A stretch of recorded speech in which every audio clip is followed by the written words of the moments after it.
seorang sufi. Di kalangan pesantren semua mengenal seorang waliullah di tahun 200-an Hijriah bernama Abu Qasim Junaid al-Baghdadi. Karena alim, beliau disebut dengan seorang Sayyidi Syekh al-Imam. Beliau dulunya pegulat. Di Baghdad itu tidak ada yang bisa ngalahin beliau. Jadi siapapun saat itu mengenal siapa Abu Qasim al-Junaid al-Baghdadi. Sehingga sampai raja, penguasa penasaran, dibikin sayembara, siapa yang bisa mengalahkan Abu Qasim akan saya kasih hadiah besar. Satu pun tidak ada yang mendaftar, akan dihadapkan dengan kematian paling tidak fathah. Ada seorang yang sudah umur 60 tahun lebih, beliau adalah dzurriyyah Nabi, memberanikan diri karena kondisi keluarganya sudah 2 hari lebih tidak makan karena keadaan kondisi miskin. Maka dia mendaftar dan dicibir oleh orang, ditertawakan.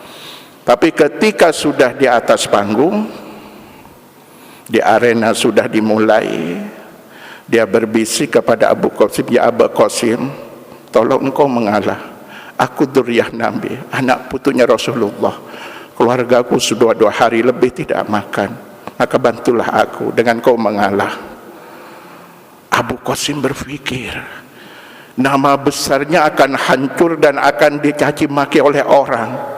Tapi seketika itu karena cintanya kepada Rasulullah di atas segala-galanya, dan yang membisik ini adalah anak putu Rasulullah, dan dia heran sampai ada keluarga Nabi hidupnya seperti ini. Dia mengatakan iya, kemudian mengalah. Di saat mengalah, seantero Baghdad semua mencaci maki. Seorang yang hebat dikalahkan orang tua yang sudah umur hampir 65 tahun. Tapi tidak mengecilkan hatinya, dia ikhlas ridha, bahkan merasa berbangga bahagia bisa menolong orang lain, apalagi yang ditolong adalah anak putu Rasulullah.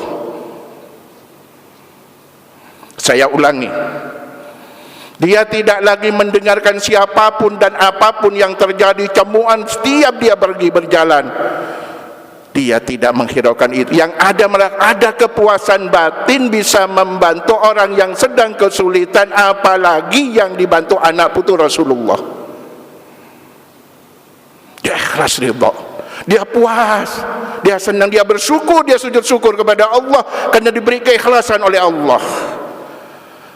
Hari berlalu, hanya hitungan tidak sampai 1 minggu dia mimpi dirawi Rasulullah. Di hadir Rasulullah dalam mimpinya, ya Abu Qasim Junaid al-Baghdadi, Allah telah mengangkat halqatmu, makommu menjadi salah satu waliullah, kekasih Allah, dan kau akan banyak santri, murid-murid nanti akan orang berdatangan berburu kepada engkau.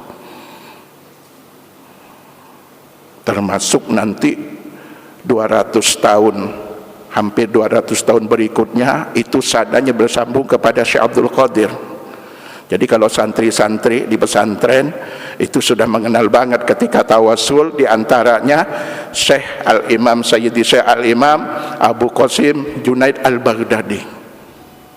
Jamaah rahimakumullah, apa yang dilakukan oleh keikhlasan.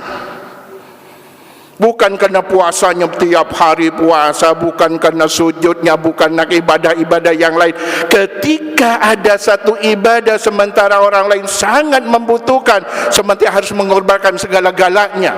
Tidak hanya hadiah, tapi harga dirinya, harkat martabatnya hilang seketika itu, bahkan cacian juga diterima.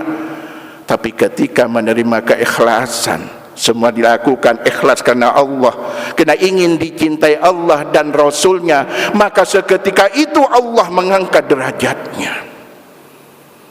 Jamaah rahimakumullah, saya dikasih judul ini memang sangat sederhana, siapapun mengenal kata-kata ikhlas. Tapi untuk melaksanakan subhanallah, subhanallah, coba kita, apa yang tidak diukur dengan kehidupan materi sekarang ini? Dulu kalau saya pulang kampung, kalau cuma untuk ngerjain apapun, perbaiki rumah, sawah, cukup kasih rokok dengan makan, mereka udah senang. Tapi sekarang jangan coba-coba kalau tidak ada ongkosnya, mereka tidak akan datang walaupun ponakan sendiri. Kita lihat di Jakarta, jangankan orang bekerja untuk apapun, kali kubur kalau tidak ada duitnya tidak akan dikerjakan.